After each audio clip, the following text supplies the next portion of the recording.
It's almost the end of the season, but people still don't know how to play Cypher, so today I'm gonna teach you all the boards and how to play it correctly with Winstreak and Losestreak. First of all, when should you play Cyphers? Well, it's actually pretty simple. You wanna play Cypher when you have a very bad opener, or when you have like an augment that allows you to Losestreak, like for example like calculated loss, or when you get like a lucky box with a Galio or a Drave. The plan is very simple. You want to play only Cypher units and you want to Losestreak and stuff like that, but there are some small details that people don't think about, so I'm gonna teach you something. The first thing we're gonna talk about is focus fire. Pretty much you want your entire board to focus an enemy unit and kill it as soon as possible. So for example, when you play Losestreak, not only one Cypher, but when you're Losestreaking, you want to put your unit in such a way where you can focus like a low cost unit and like not upgraded. So for example, if you have like a Silas 2 in the center and a Silas 1 here, you want to be on the right side, and you try to like kill one unit while you're losing the entire stage. Another problem you may face when you play Cypher is that someone else is playing like a bad board, or maybe they don't have upgrades, or maybe they play Cypher also. So how do you counter that?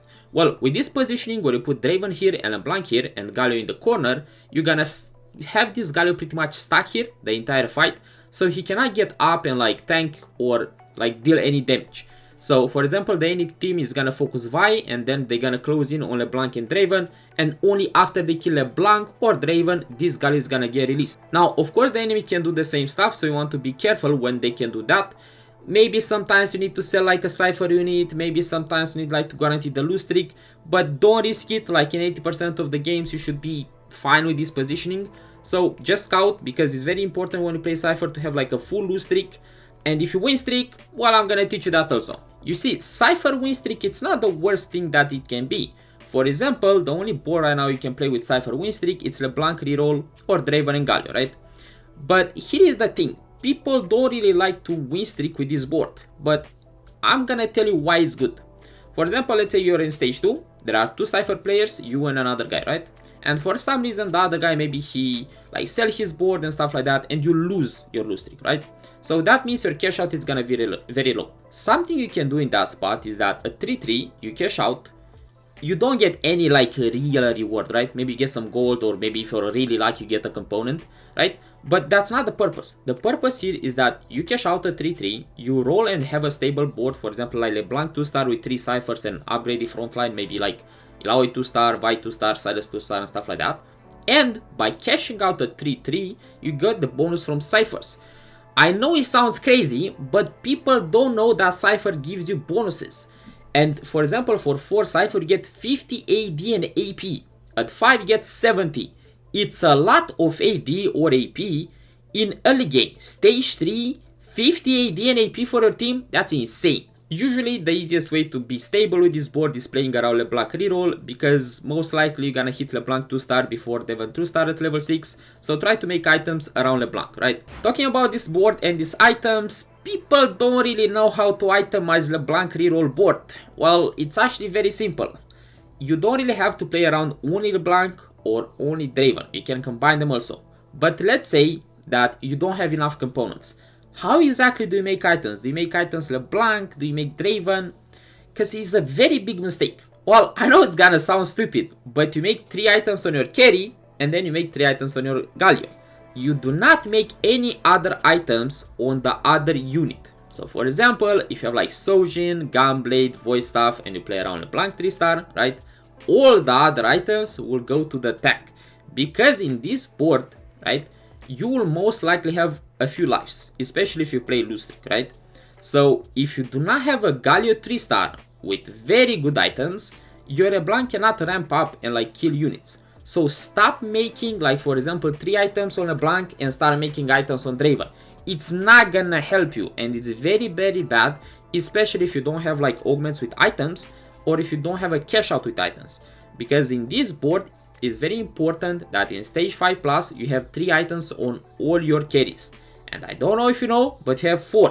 You have LeBlanc, Draven, Galio, and do not forget about Zed, because he's underrated as fuck in this board. When it comes to itemization, it's actually very simple. You want like a mana generation item. So for example, Sojin, Gunblade, and Voice Staff are very good.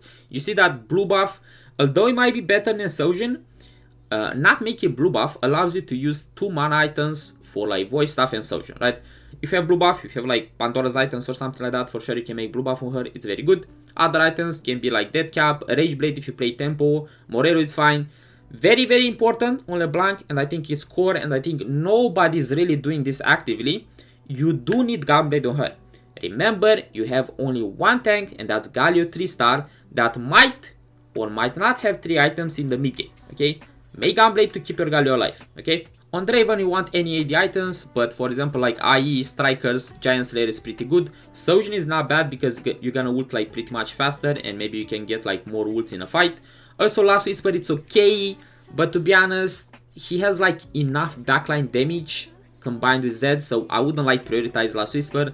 I would only make it if I have to and I don't have anything to do with the components. When it comes to Galio, Gargoyle, Warmox, and Crown Guard is a very, very underrated item on Galio. I think, for example, in this weekend, when it was like EMEA Finals, Voltarius played like double Crown Guard Galio. He heals a lot, a lot. Make Crown Guard on Galio if you have the opportunity and you don't need rods for LeBlanc. And after that, just make any tank items on him. You don't really like have anything specially that you need. I think Gargoyle is pretty good because he's gonna be like your only front line, so he tanks more. But just make any tank items you can. Now that we talked about the win streak and the lose streak, which pretty much it should be very simple, but I'm gonna make a reminder here for those that maybe do not know. When you play lose streak, you pretty much want to lose all your fights until like 3-7. You're gonna have 10 lose streak and you cash out there. But there's some stuff that you need to remember. First of all, whenever you cash out this like B lose streaks, you need at least 2 lives. Okay, you don't need 1, so if you're like 2 HP, it's not good enough because you can lose to someone that high rolled or maybe some bad fight RNG. So try to have at least 2 lives. So that's around 18 HP, more or less, depends on the lobby. The second tip you need to know about lose streaking is that, for example, if you start with like maybe LeBlanc and Vi, at Carousel, you don't care about items. You care about getting a Galio and a Draven. Okay, you need to have 3 Cyphers as soon as possible. That's why the next tip, you can go level 5 after Carousel and maybe roll twice if you need like usually a low cost unit. So for example, if you like get Draven and Galio, you get Draven from box, you get Galio from Carousel, and you don't have LeBlanc and Vi, right? It's okay to roll, level up and roll at level 5. You can even roll at level 4 because like you have higher chances, but I would roll at level 5 because you never know when a Zed comes, right? You might roll twice, you don't do this in every game, okay? When it comes to cash out, it's very important to know what cash outs you need, because some cash outs might be trash for your board and some might be good. For example, there are some cash outs with 175 to 25 where you can get duplicators. This is very good when you play LeBlanc reroll or when you play Draven reroll. But for example, if you play like a level 8 or level 9 board, these are very bad. So for example, if you do not want to get these, you should like get your Cypher out once you guarantee something.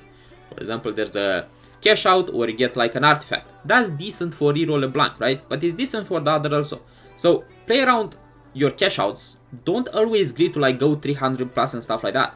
Because for example, in LeBlanc reroll, if you get like a 300 plus cash out, there are some cash outs that gives you like a forecast, a duplicator, and some gold, which is kind of bad. You don't really need it, right? So play around your cash outs, play around the board that you want. Do not be scared to get the Cypher units out just to get like worse reward. For example, like the duplicators for 175. That's fine. It's not a problem. For those that don't know all the cash outs, I'm gonna put a website in the description. There's like a ton of websites you can use, so don't worry. Pretty much you can like find it anywhere, but just to make sure. We cover lose streak, we cover win streak, and we cover LeBlanc reroll. But are there any other boards that we can play from Cyphers? Well, I'm very happy you asked because we do have some boards. For example, Zed Zeri, this is a build that everyone played it for like most of the set, but just people forgot about it. But the reason they forgot, it's not because it's bad, it's just the units are very contested, okay? So first of all, we have Draven that is very contested by all the Cypher players, and also we have Zeri that is very contested from all the Zeri Exotech players, okay? So this board, you shouldn't play it in every game, especially if there's like, you're scouting and you see like 2 or 3 people playing Zeri. That's not good. But it's an alternative when you cannot like play reroll or when you cannot like go level 9. So think about this board like, oh, I'm stable at level 8, try to save placements, and maybe I can go level 9 because I have enough components. Alright, it's pretty simple. You want to play 4 Bastions, you play Zeri, Draven, and Zed. Usually want to like prioritize Zeri items, which is like Rage Blade Kraken, and the third one, of course, like Pulse or Flux is very good if you have it from Exo. If not, make any sword item. Giant Slayer is fine, Gunblade is okay, Deadblade is okay. So make any items that make sense. On Zed, you want like Infinite Edge, Hand of Justice, 30 Flex as well, but it can be like Edge of Night, it can be PT, even Striker's Flail is okay on him, so don't worry too much on that. You can chase Draven 3 if you have the possibility, but most likely you won't. But I just put it here because maybe you have some games where you can, okay? So your board at level 8 is usually gonna be like 4 Bastions with like Illaoi over Renekton, and you're gonna have Zed carry with Zeri carry, okay? You need to position Zed on the same side with the enemy carry because you wanna snipe them and kill them as fast as possible. This is a board that can win because you get like a cash out and you have more components than the enemies. But if enemies go level 9 or if the He Legendary is 2-star, you're kinda dead, okay? So don't play this board every time. It's not that great, but it's an option that people forgot about, so you might get away with it because nobody's playing it. You win with this board if you hit level 9 and you get Renekton 2-star and get a 2-star. Make any bruiser items on them. They are not like very picky. PT, Sterak, Titans, Age of Night, anything makes sense on them. Another board you can play is A.M.P. I personally hate this board, but I'm gonna cover it because I know people still love it. I think it's very, very bad. You can play this board with A.M.P. if, for example, a blank is contested and maybe you made like blue buff or Surge in early game and then you realize you're contested. Just pivot into this because it's your only option. But I still see people making one crucial mistake with this A.M.P. board, and that's they are putting items on any spawning a unit. Any unit that spawns a unit, it's weaker than a unit that doesn't spawn a unit. That's how it works. If you want damage, you want blue buff and any AP items on Yumi. JG and Gunblade is fine, it's gonna be even better at 5 A.M.P, right? Your main source of damage is Yumi, put any other AP items on any, even Rageblade is fine on her because you want any just to cast. Think about any, she usually casts 1 T-burst once, okay? You also can play the double cat tech that we talked in the A.M.P. board like a few videos ago, I think. After you cash out, you need to roll pretty deep with this board to make sense. You want Nico 2-star, Yumi 2-star, any 2-star, and all the other shitters upgraded. So like Echo, Nafiri, Needle is 2-star and stuff like that. If you get Zac, that's pretty good. If you get Samira, that's amazing because 5 A.M.P. is very good. The reason I do not like this board is because I feel like it's very unstable unless you get Zac or Samira at level 8, right? So to make this board work, you pretty much need to go level 9. You need Zac 2-star with 35 blobs, Samira 2-star with items. I personally am not a fan, but if you have the option to play it and it's your only option, go for it. The last board we're gonna talk about is Urgot, which is like one of the best boards in the game. You pretty much want 4 boombots with Urgot and a Garen, and you get like infinite boombots mods and you put it on everyone and you deal a lot of damage and it's amazing. The reason I like this board more than the A.M.P. or all the other boards is because you are stable with Urgot 1-star and Frontline 2-star in stage 5, okay? You do not need Urgot 2-star in stage 5 to like be able to get through stage 5. It's fine. On Urgot you want like Rageblade, Kraken and Deadblade, but items like blue buff, which is surprisingly good, Infinite Edge is fine, Giant Slayer or any AD items make sense on him. Just don't greed for it, just try to make items early game that allows you to win streak, or like if you play Cypher, just make items that you know are gonna be fine once you hit level 9. The most important thing when you play the Urgot board is that you need an economy augment. So for example, if you don't have level up or maybe invested at 3-2 or even high-end shopping, although I'm not the biggest fan, it's kinda hard to reach this board from a Cypher cash out because usually you're gonna have like a very low HP. But if you wanna get the full dopamine experience and grow from 10 lose streak with 2 lives to winning the game, I think Urgot is the best board you can play from Cyphers. As for final tips, I think the most important thing is that you should always have 2 lives when you cash out. You should always try to focus fire and kill at least 1 unit every round. Always get a Cypher unit from Carousel and roll at level 5 if you really need another Cypher unit. I hope now you know how to play Cyphers. If you have any questions, let me know in the comments. See you at the next one.